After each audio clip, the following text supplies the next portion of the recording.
Okay, pretty good talk about drones before this. That was pretty awesome. But now I'm gonna slow it down a little bit with some blue team talk. Now, if you like this stuff already, it's something that pretty exciting stuff. Hopefully, maybe some people will learn a few things today. This is actually kind of like a part 2 of a talk. If you haven't seen part 1, you're probably not going to miss out though, because part 1 was really technical, and part 2 is more how to actually use this stuff. Who here does network security monitoring? Okay. Who here uses flow data on a daily basis? Okay, this is awesome. It's still like the percentage of people in here using flow data is like the largest of all audiences. Maybe not saying much though about the attendance right now, but that's okay. People are flooding in, says the guy in front of the camera. Can't see the doors. So, oh yeah, the FreakNIC logo obviously is not the real FreakNIC logo. It's a Twitter drama from yesterday. The other hip-hop FreakNIC was going on yesterday using the same hashtag, and Key had this like little Twitter fight with the guy using that. He's like, "You need to change your name." So that's kind of taken from them. Is that from New York or? It's Atlanta or New York or Atlanta. Yeah, whichever one they changed it from an F to a Yeah, I was gonna PH. say the one that's in Atlanta was F. Apparently it's been changed or something, so now it's like he's all kind of upset about it. It was funny. There was something else in New York too, like about 8 months ago. That was also hashtag FreakNIC. Maybe the 20th anniversary of this one is time for us to change for some reason instead of them. So anyways, I'm Jason Smith. I've worked for a few government agencies, state, federal. I like to fry a lot of food. So I'm a big fan of the idea that if you take some hot oil and you throw some stuff in egg and flour, and you then throw that stuff in that hot oil, it'll probably be better than at the beginning. And you can pretty much do it with anything that's edible, and it's going to be better, minus like fruit maybe.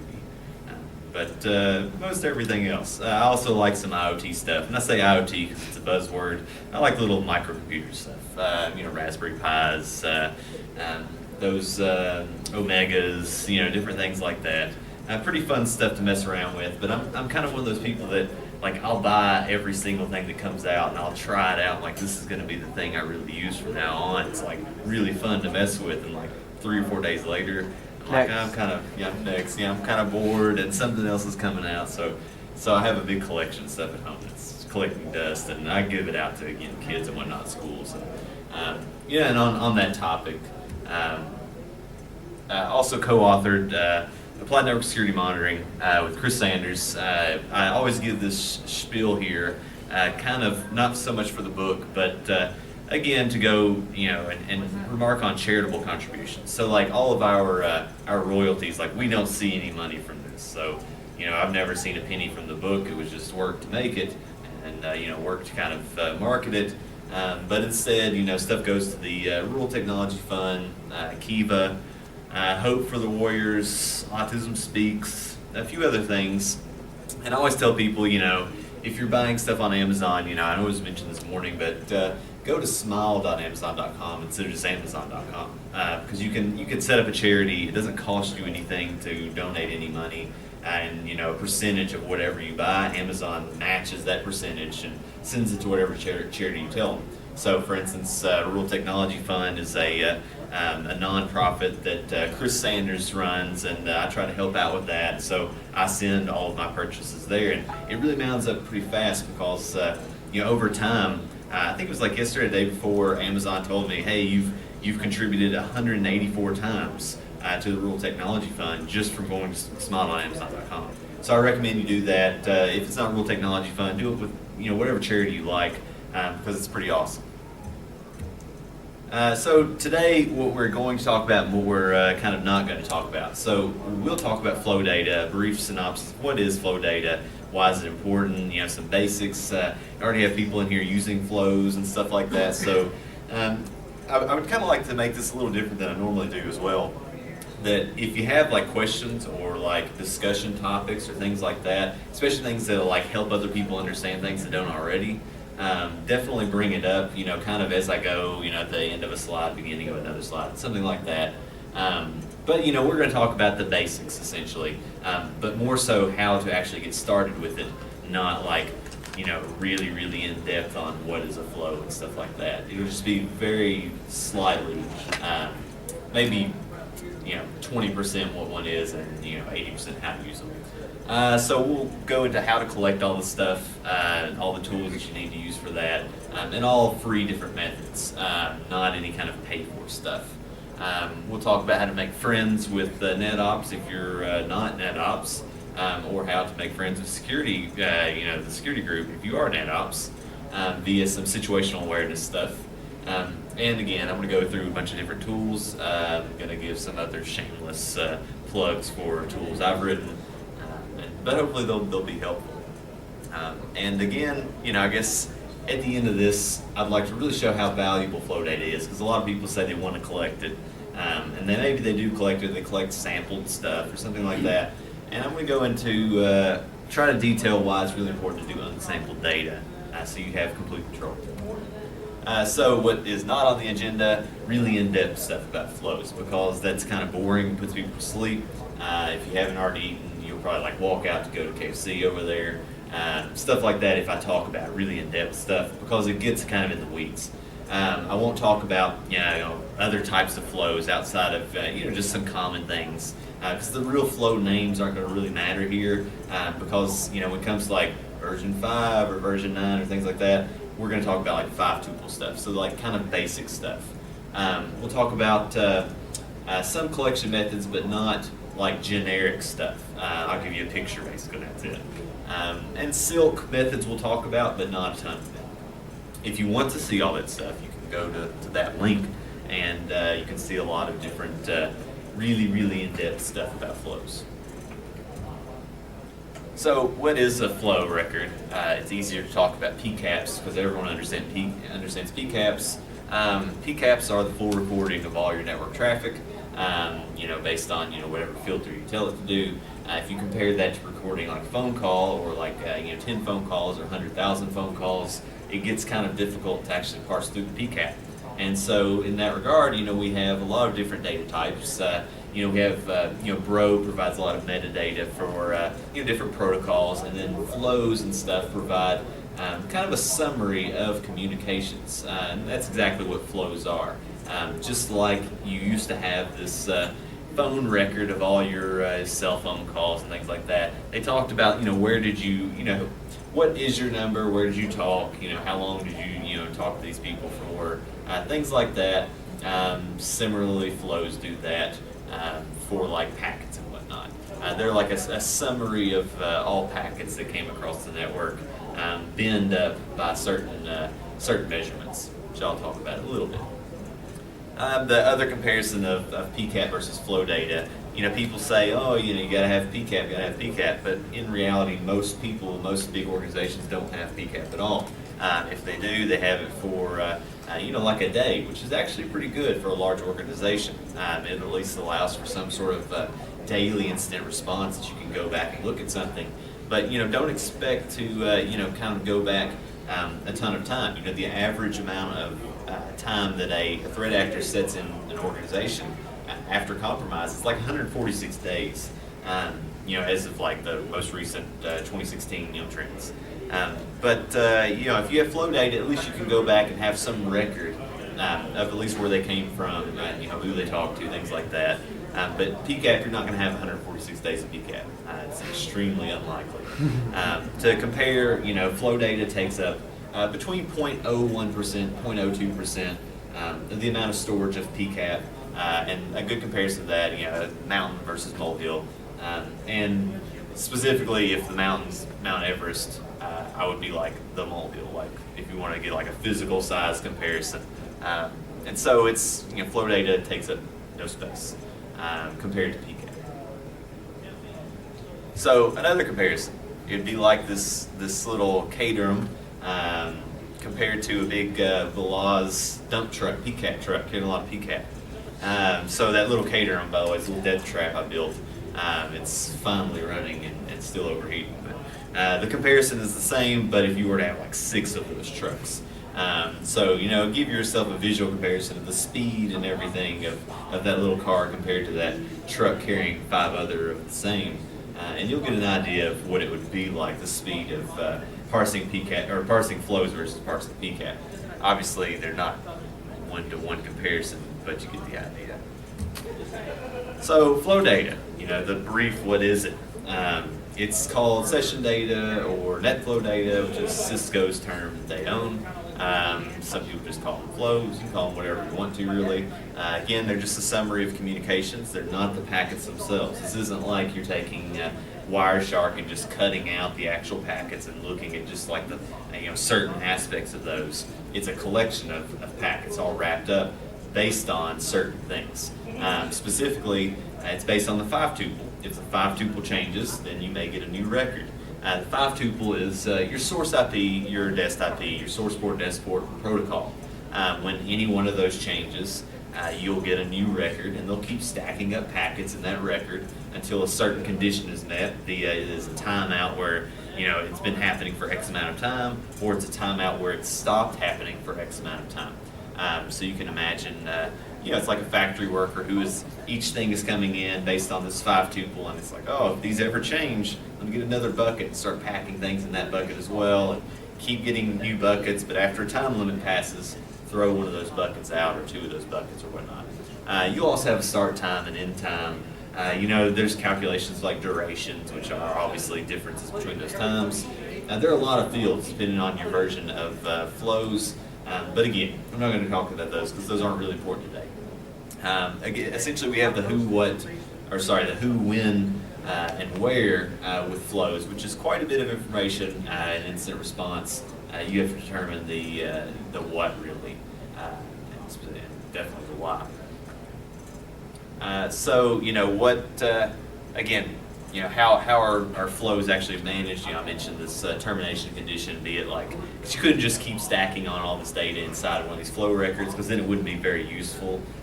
You may be able to bin up 24 hours if you set a termination condition on it, but then it'd be like one flow record for 24 hours for any given thing, and that wouldn't be very useful. You can run stats for that.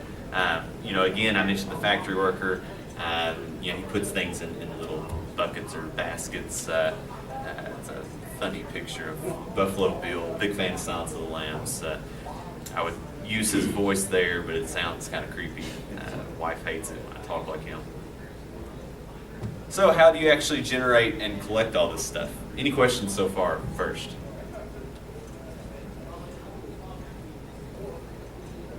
Okay, so how do we collect it? Again, so we have a few more people in here who uses flows in their environment already. Okay, so a decent percentage. If you don't mind me asking, what flow solutions do you use? My largest is Amazon BBC Flow. Okay. Does anyone use any sort of open source flow solution in their environment? We've got 2 solutions. We've got one, we're a university, and one of our alumni developed a product. We're using theirs. Okay. It's observable networks. And then we also use, I'm not sure it's exactly Flow, but we use Bro. Okay, so the con logs and whatnot? Yeah. Okay, yeah, I always call it Bro Faux Flow because that sounds good to say off the tongue, but yeah, Bro is pretty awesome, especially if you like bi-directional flows and whatnot, and then you get a lot of additional aspects with Bro. It's fully analyzing things. My only problem with, well, I'll actually talk about my only problem with Bro here in a minute, but yeah, I don't want to spoil it. It's not really a problem with Bro. It's a problem with just raw logs. But so generating flow data. So in this case, we're talking about like flows in their most literal sense, like so NetFlow version 5 or version 9 or IPFix or things like that, or SFlow or JFlow or NetStream or all these other things. And basically, you'll need some sort of sensor or some sort of router that can generate this stuff and be able to forward it or send it somewhere. If you don't have that, you need to get that first. A lot of times I recommend people, if you're already like you already have some sort of mirror or something like that set up at your organization for like alerting and things like that, then go ahead and just set up a flow solution there. It's fine. They take up very few resources, and why not, right? It'll be a very useful data type, require very little storage and very little hardware. You'll also need to know exactly what type of flows you're generating. A lot of these tools like YAF and FPro, they generate either NetFlow or IPFix, but all that stuff is received by SIM solutions and whatnot, and Silk, which I'll talk about today. So the flows themselves, there are multiple tools to use. I mean, especially if everyone listed their tool today that they're using for flows, it would probably be everyone's probably using something different, because there's actually quite a few. A lot of people historically used NFDump. NFDump was pretty well marketed as far as when they were pushing these things out. They came out with NFSyn, which is a visualization for NFDump. That was the thing that a lot of people used for a while.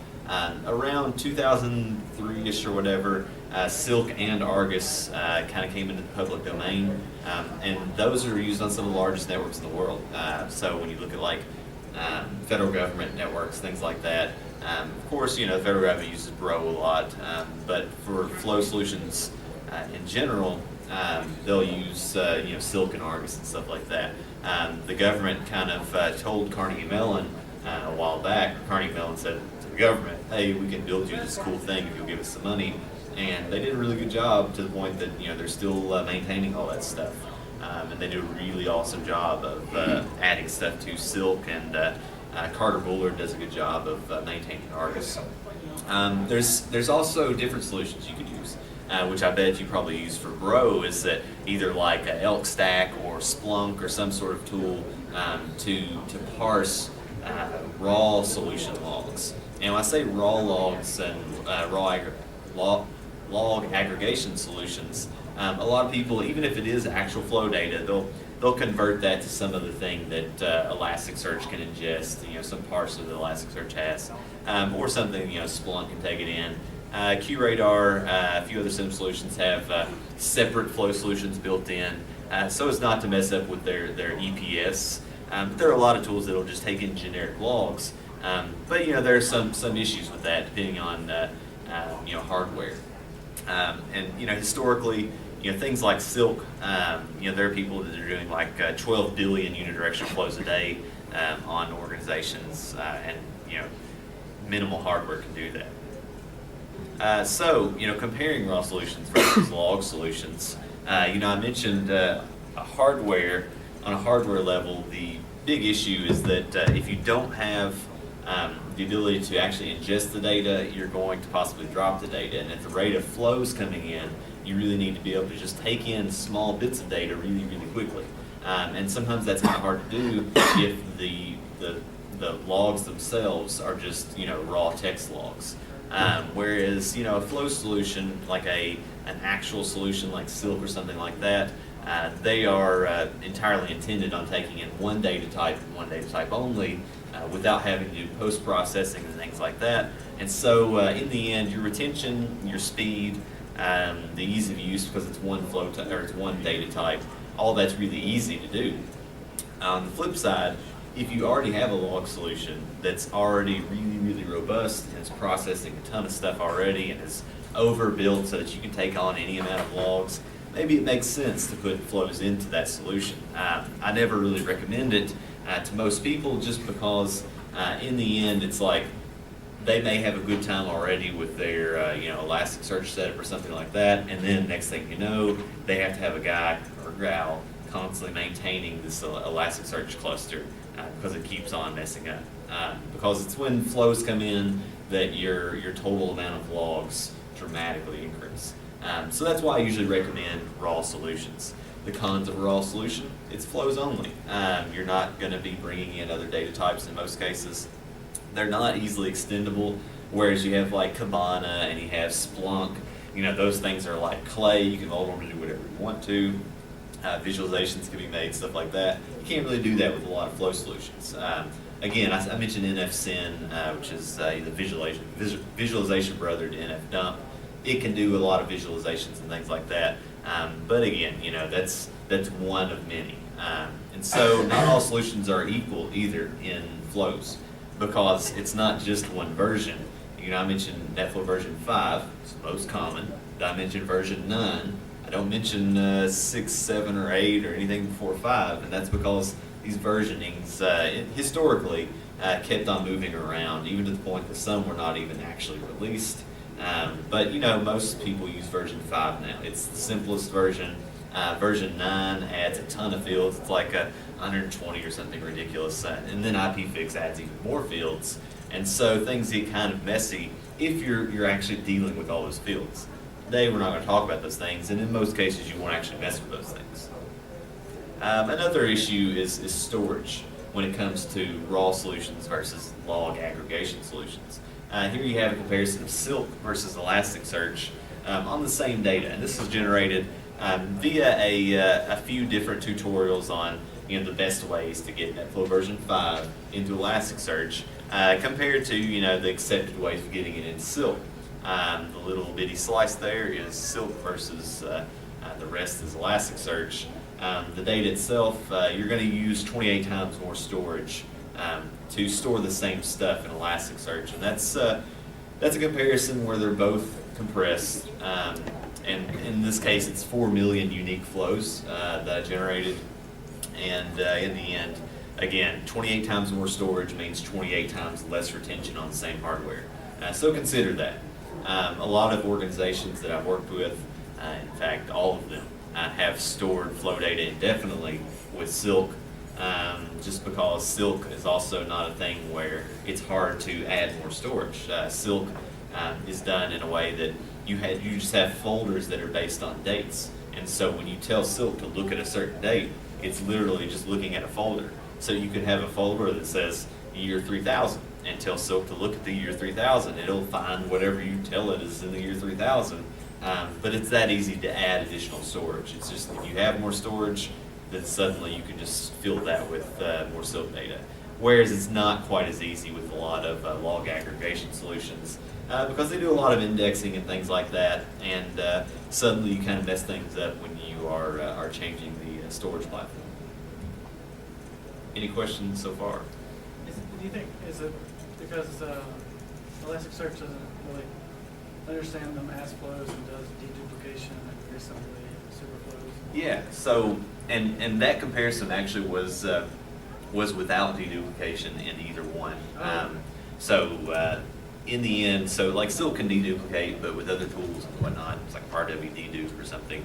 But in the end, it comes down to one is a specialized binary format that Silk says, hey, I'm going to compress this, I'm going to make this as small as possible, and I'm going to store this in a way that I can still query it in a way that doesn't seem like you're not going to feel the compression, you know what I mean? Unless you do like multiple months at a time. I always tell people don't do more than a week on almost any environment. The difference is that Elasticsearch, on the other hand, is saying, hey, take all this stuff, convert this into some sort of raw format,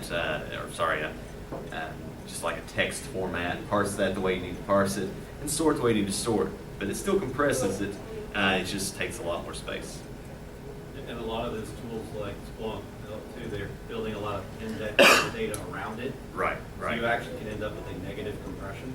Yeah, exactly. Because you have all that performance searching it, mm-hmm. right? Right, and that's where you come into like a lot of maintenance. So like when people are maintaining Elasticsearch or Splunk or something like that, and you start running into these issues like, I should never have this much data, what is happening? Then it's like, oh, I have to go look at configurations and maybe change how things are being indexed and do all these other things, to the point eventually you kind of run into a problem where things are pretty slow.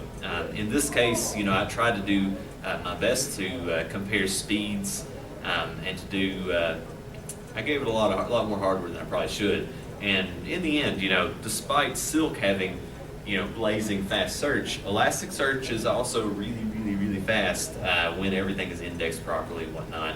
And as long as you have tons of hardware, yeah, you may be fine. Storage is pretty cheap, so if 28 times the storage doesn't sound like a bad thing, then yeah, it's great. And it also goes to say that if you already have all those other logs, then sometimes it's even better to use a generic log solution, because then things like that can be pivoted from, and you're not going to two different environments. A big pro of generic log solutions is that it's a one-all thing for you, and you don't have to have analysts going to Silk and then going to Elsa and then going to something else. They can just kind of go to one thing. So that's a benefit of log solutions, but again, you have the performance stuff that's an issue. So how do we actually get started and use flows? I'm going to talk about Silk and FlowBAT. So Silk, that was a Carnegie Mellon tool. It was built largely with a lot of government funding. It's in use in a lot of places, a lot of states, a lot of federal agencies, a lot of different companies. Very, very, very large organizations. It doesn't have any trouble handling that kind of stuff. But then I'm also going to talk about FlowBAT. So FlowBAT is a front end for Silk, not anything else. But what FlowBAT does is it simplifies all the time management. It allows for some pivoting and whatnot, that you can pivot from one solution to another. You can do things like field interpretation, so that you're not seeing a 6, but instead you're seeing TCP in a field. You can do PCAP conversions on the fly, instead of having to run multiple commands to convert a PCAP to look at flows there. And overall, it's a learning tool for analysts to really get used to Silk as well, because we also show the end output that is a Silk query being reinterpreted. But if you run that query, you'll get data in Silk as well. Getting started is pretty fast versus a lot of generic log solutions. Silk on a box is a little thing I wrote to kind of 7 minutes or so, you'll have your full flow solution. And then you can install FlowBAT on top of that, so it's like full flow solution times 2, I guess. And in total, you're like 13 to 15 minutes, depending on your network speed. I'm going to talk about kind of how those install here in just a minute. So what is Silk? It's the system for internet level knowledge. It is, again, that's a team with CERT. It's two different suites. Packing suite, which is accepting flows that are forwarded to it. It smashes them down, puts them wherever it needs to go, compresses them, does whatever it needs to do, whatever you tell it to do. There's a lot of different tools in the packing suite, but you may not use more than 1 or 2. But they allow for any number of tools to do what you need to do. I've never really ran into a problem that they didn't have a solution to. The analysis suite's the second set. The analysis suite does all of the analysis work that you'll actually interact with on a day-to-day basis. It does the filtering, the display, the sorting, etc. It does basically whatever you need to do. Whatever you can't get it to do, then you can just pipe the output to whatever bash tool you want to use. And I'll talk about some tools that are also available to do additional parsing. On the end here, I mentioned the documentation. Argus is getting a little bit better on its documentation, but I still say that Silk is probably one of the best documented tools that I can think of. They have analyst handbooks, they have all kinds of stuff, and on top of that, every single tool that's in the packages is really, really detailed in their man pages. So a simple diagram of what does it look like to actually collect flow data, specifically with Silk. You have these sensors, be it their IPFix or their NetFlow version, whatever, or you have some router that's sending hopefully unsampled flow data to this RDB FlowPack box. RDB FlowPack is like the muscle of the packing suite. It'll be ran on your security server. It'll take all those flows, and based on some configurations, it'll sort them the way it needs to sort them, and it'll put them in little folders, and it'll do what it needs to do, so that then your actual analysis tools can just look at those folders and say, hey, here's some flow data, I'm going to parse it, look at it, do whatever you want to do. Or the analysts may either SSH to that box, or what I recommend is that you install FlowBAT on the security server, so then the analyst can just kind of go straight to that via browser.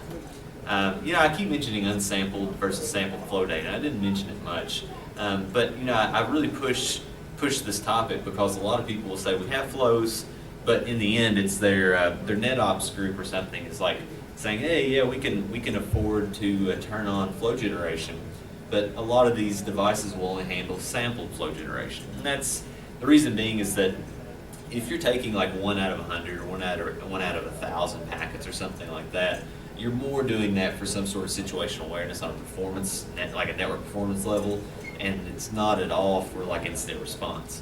Unsampled stuff means you have 1-to-1, so every packet that comes in is being stored or counted via the flow solution. And so naturally you always want unsampled flows if you can get them, because I can't give you a lot of good examples of where sampled flows will work out for you in a security sense. If anybody else can, it'd be good. I could have an example, but they aren't very useful. So how to get started with flows, again, a quick summary. Just have some sort of hardware or software generating this stuff. Usually it's software for a lot of security operations centers, because they'll have like a box running Snore, they'll have a box running Bro or whatever. And what does that mean? That means they probably have a mirror or something set up somewhere, and it's mirroring all this traffic. Well, why don't we go ahead and generate flows on that? We can just install YAF or whatever on this box that's listening, and suddenly we have all the flow data. You'll need a Silk server to send all those flows to. Maybe you'll run FlowBAT or whatever on that, and then you'll have the analyst, analyst person actually querying all that stuff, either going to the Silk box directly or seeing the stuff through FlowBAT.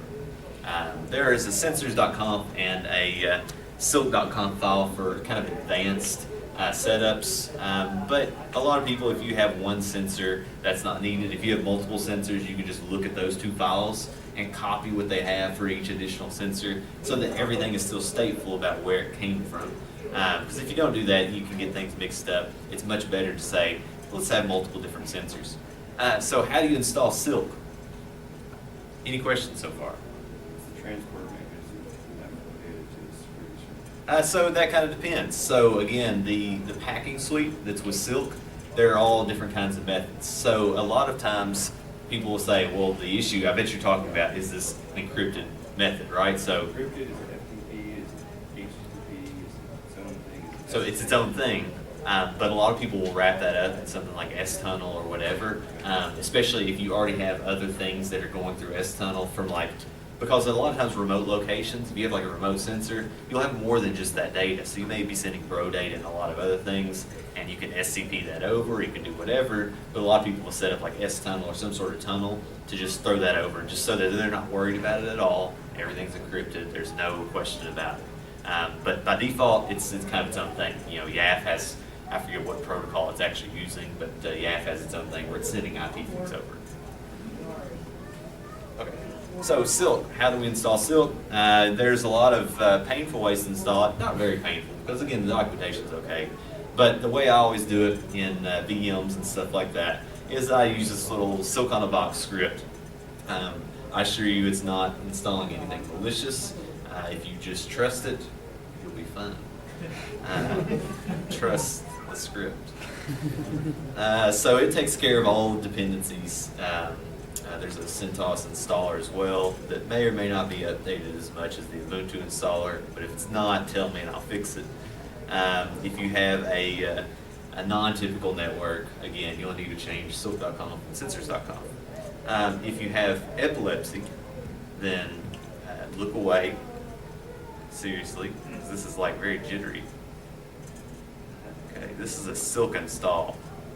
So like, I just kind of run this guy.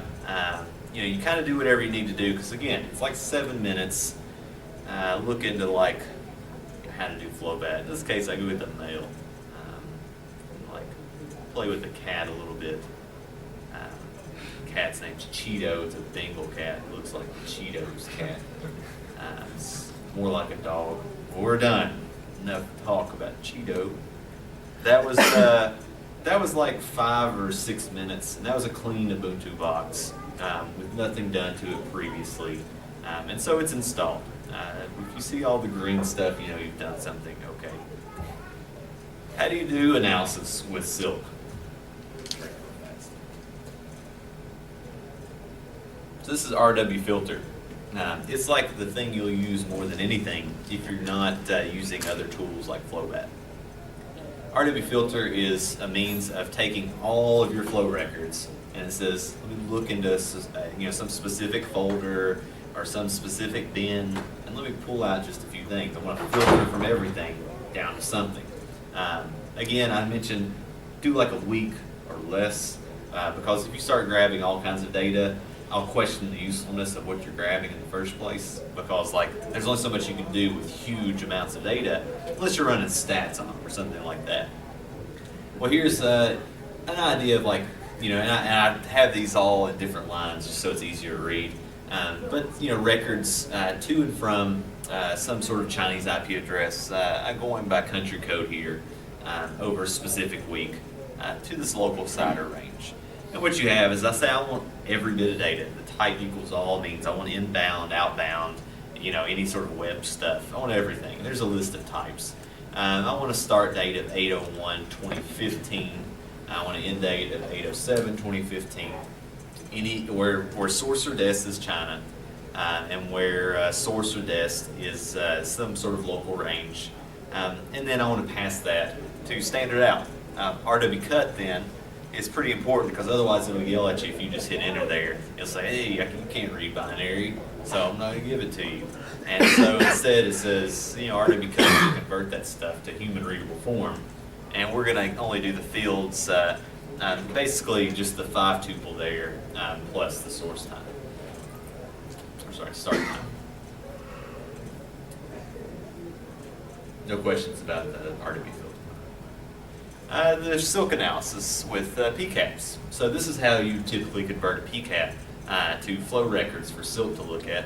I call them RDBF files. You can call them whatever you want to, really.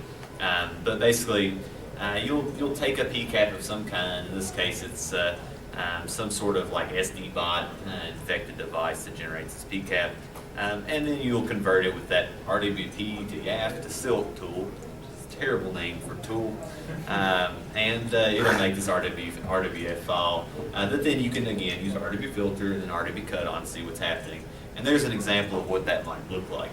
And again, you can use other bash tools to change that output however you need.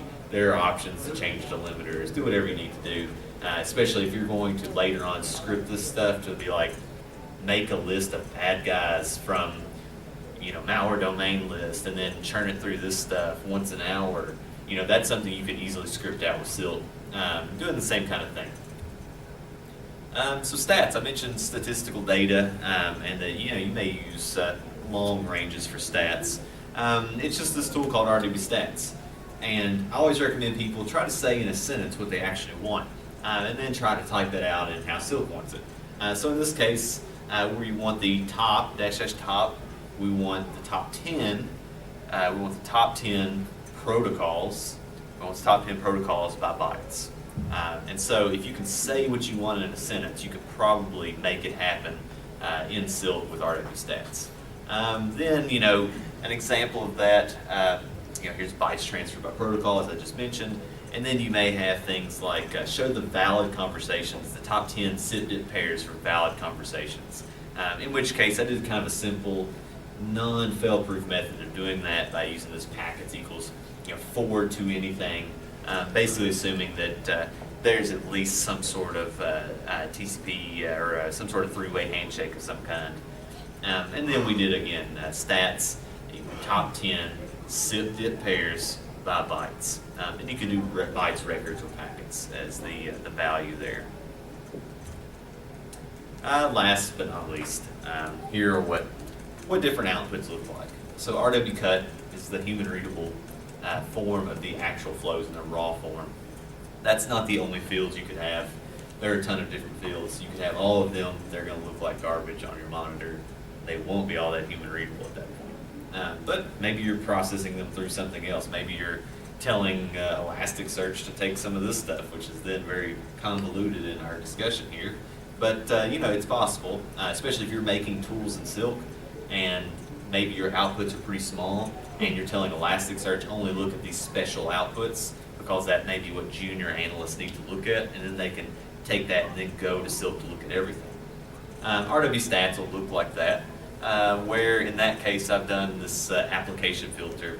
YAF does this a little deeper dive on actual applications to see if they are what they say they are. And if they're not, there are some plugins that will say, hey, these applications don't match with the ports that they're running on. Then there's RDB count, which is just binning up all the data for a specific filter. So if you say, I want all data, and now let me run it through RDB count with a bin size of 60 seconds. Well, in this case, it's 30 seconds. It says, oh, well, there are just 2.27 records in that 30-second span, 1380.27 bytes, et cetera, et cetera. The reason they're kind of split up is because you're telling it 30 seconds, and maybe there was a communication between that 30-second mark. That's why you have these decimal points. So away from Silk and kind of command line stuff that may or may not look ugly to you, may look great, we'll go to something that's a little better learning curve, especially for junior analysts and whatnot. Any questions on Silk first that I can maybe answer? Okay. Oh. Well, yeah. Do you know how expandable Silk is, and they take all these different flows, but I've got like most of it looks like IPFix, but it's mixed and a little bit changed. It'll be a different sensor per flow type, but you could have RDB FlowPack running, and I think it's silk.com or sensors.com. It's one of them, and basically you'll just change that sensor setup because you basically just have a bunch of sensors set up and these tab delimited configuration files, and you'll have like an IPFix sensor or a NetFlow version 5 sensor. It has to know what to expect. Yeah, it would be nice if it could just kind of see what it is and be like, oh, I understand. Let me just say this sensor's that. But you're defining IP blocks and stuff like that, so it's not as easy as that. But if you just copy basically what it has and just change it around, again, the documentation's pretty good. So FlowBAT is a front end for Silk. It is the Flow basic analysis tool. Everyone wants to put like an animal or some kind in a logo, so pick the bat. It could have been a baseball bat, but it's not. You can go there to get FlowBAT, or you could just use our script to install it, which will not give you any malware. Trust yes, trust the script. Flow and see what it is. Yeah, there you go. Right. If you already have Silk set up, you're fine. You can at least use Silk to see what's going on. To get started with FlowBAT, first make sure that your Silk setup works. If your Silk setup doesn't work, you're going to email me and you're like, hey, FlowBAT doesn't work, man. And I'm going to say, well, does RDB Filter and RDB Cut give you anything? And if you're like, I didn't install that yet, well, that's why it doesn't work, because there's no solution behind it. It sits on top of Silk, and it's the only way it can work. Did you actually run the FlowBAT install scripts? If you set it up on your own, then you're probably pretty good with Meteor. If you did not, you probably installed it with the install script. And have you actually tried going to the right place to get to it? That's pretty important. A lot of people do not for some reason.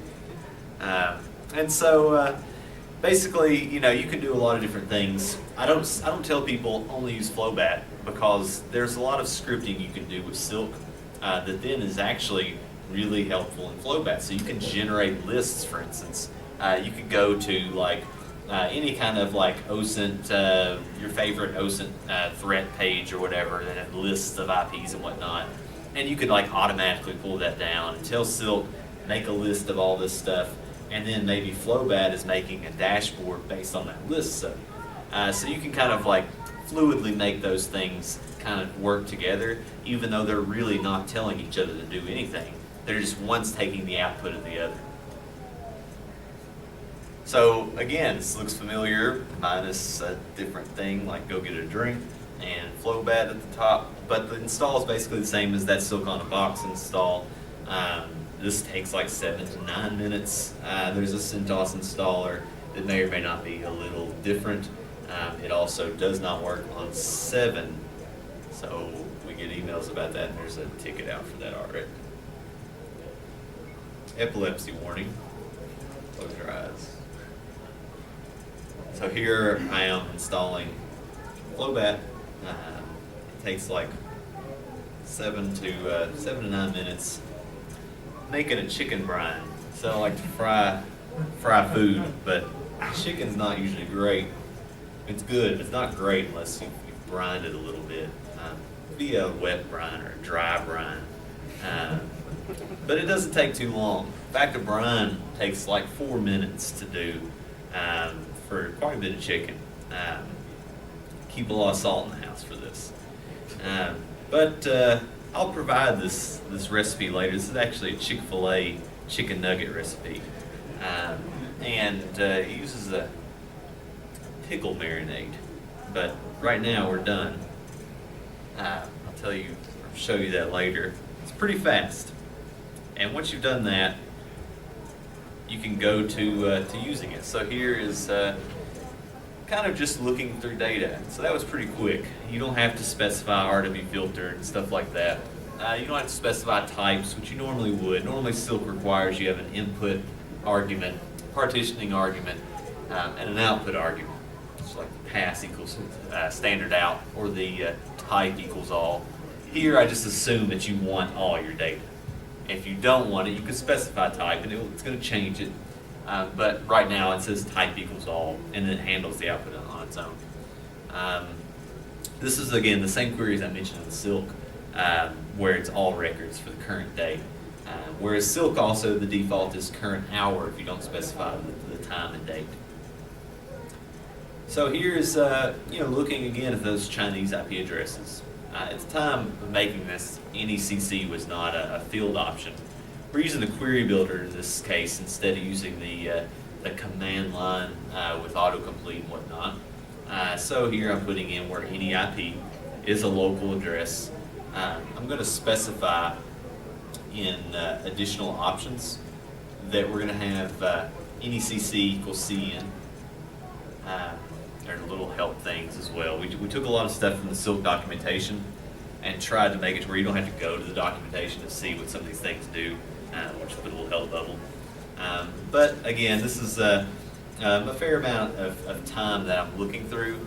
It's almost a week of traffic, but it was pretty quick. Especially, you're considering not just 2 IPs, you're considering a lot of traffic. I'm going to reduce this down to just the 5 tuple, like I had previously. This all happens kind of on the fly. It's not reloading anything. If you want to drag and drop stuff, you can do that. So it's pretty fluid. It's maybe not as fluid as something like Splunk, but it's its own thing. I like to think it's better than a few Sim Solutions flow tools that they have built in.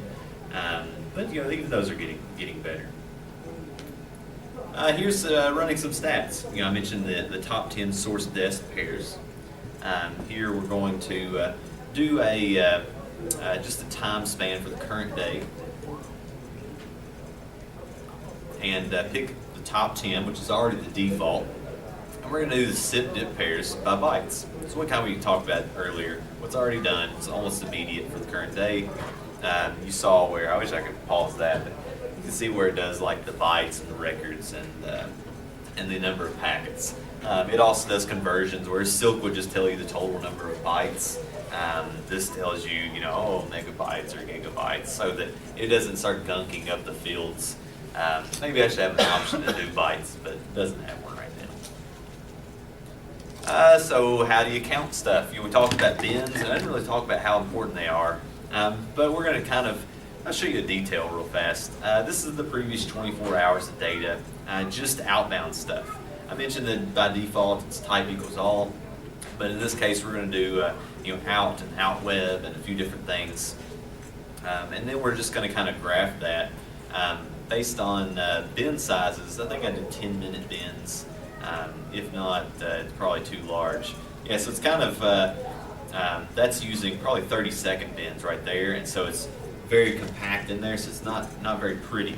So we'll split it up to 10-minute bins, and it should be, so it's a lot more flowing, and if you have spikes, for instance, maybe they won't show up for the small amount of time, but maybe they will. I also save this as some sort of name. It's a saved query now, so I can query that later instead of redoing this again like tomorrow or a week from now or every hour. Then I can just run this again over and over and over if I want to. I can also just throw that in the dashboard. So there's my 24-hour outbound data. I can set that up to where it's only bytes or something like that, I can periodically execute that. Previously, if you didn't notice, it was doing a rolling 24 hours, meaning the dates weren't set. Instead, FlowBAT's calculating those dates and says, hey, if every 15 minutes you want to run this, calculate the last 24 hours from the time of execution and then run on that. That way, every time you have, this should keep rolling over. So those humps should keep moving to the left over time. Non-standard ports. This is using, again, it's going to use this, it's like a plug-in deal with Silk. This kind of shows that we can use these additional options, even if they're not in FlowBAT, but they've been put into Silk. We can still use these. It's going to use this plug-in called App Mismatch. It's a thing where when the flows were generated, it tagged on what the application, the app thought it was. So it said, hey, that looks like web traffic based on these headers. But we see that it's on port 1800, which is not typical of web traffic. Maybe it's some other thing. And so this is going to kind of blow up and kind of tell me that, hey, this is not all that accurate. We had one distinct port that was different than port 80 that looked like web traffic. So maybe you should check that out. We had 5 of them that looked like SSL that were not on 443. And that's adding it to a dashboard. Which part of the infrastructure is doing that vertical analysis? So YAF, when it made the flows originally. So maybe your network stuff won't be able to do this, maybe it will. Depends on kind of what it is. But YAF has app labeling, which you can turn off if it's too like hardware strenuous or something like that. You can turn it off. I've never had an issue with it. And it's pretty useful. The only downside is that if you were like, hey, let me see all my web servers, you can't really do that because it's looking at the data and not like statefully who is doing it. And so that requires a bit more effort. You could say, show me all web traffic and then do more filtering, but it would be cool if with one filter you could just say, show me everything that's a web server here, where the source was some sort of, source or desk was some sort of application 80, but instead it's like the generic conversation. And then identifying, this kind of goes into that, identifying servers, any kind of services. It works to say, we only want to look at certain things based on ports, but again, we use this app labeling deal to then run some stats and say, well, what ports are actually being used. Again, this was this 1800 was actually the other non-port 80 HTTP thing that was happening. You had 902, which is probably my vSphere stuff that was a port 443 HTTPS traffic. And so YAF still saw that stuff. But I will say YAF's not perfect on its app labeling either. So you can't always trust it's going to catch everything. But it usually doesn't like accidentally mess up and say, well, port 80 is not port 80. It doesn't ever say that. Analyzing PCAP files. This is not a different tool. This is just night mode. Night mode's a little button in the top right if you're an analyst at night or something doing analysis. You can just kind of throw the PCAP in there as long as it's on the security server. Like let's say you have a PCAP repo on a security ending box or whatever, right? You could just specify any PCAP in any PCAP folder there and just throw it here and it's done. Like basically it's already converting the PCAP and then it's doing the filtering afterwards. Even though you don't see pipes or anything, that's kind of what it's doing. So you could throw additional filters onto it and it'll filter down even more. That's exploit kit traffic right there. Flow automation. We'll kind of go through this pretty quick. So you can do some flow automation. I mentioned this like making the sets and whatnot. There are different tools like called the analysis pipeline. It's made by the same people that make Silk. It uses Silk as well. And essentially through that, it'll do things like beaconing detection. You can have it do like a form of alerting, send stuff to a SIM solution, whatnot. We don't yet interact with FlowBAT yet, but that's coming down the road. And then there's FlowPlotter, which is a Silk tool, or at least it integrates with Silk. Basically, you just pipe stuff to it, and it generates some graphs. And either you can make your own dashboards or whatnot. It'll do a little more graphing than FlowBAT will. It's all just bash stuff and some HTML stuff. but for the most part, it's pretty easy to use. Some examples here. Down at the bottom right, you have a force-directed graph that doesn't do anything except bounce around and impress managers and convince people you're right. Next to that, the left of that is a timeline of things happening over time. Maybe how many bytes over time. It kind of uses RDB count. In the middle, you have this automated tool that identifies servers on your network of various kinds. You just plop all your data and send it to FlowPlotter and tell it, I want assets, and it's going to say, oh, well, let me take a second. I'm going to check out what all assets you have running. And that can be useful for pretty nefarious purposes too, if you can get a good capture from somebody else's network. There's all kinds of other different graphs. Basically, everything at the top you see is kind of the same stuff, be it pie charts or bar charts or whatever. But for the most part, showing the same things. Summary, still really fast. Not to say log solutions aren't fast too, but it's really, really fast. It has a ton of analysis tools, has great documentation. FlowBAT, it's the graphical front end of that.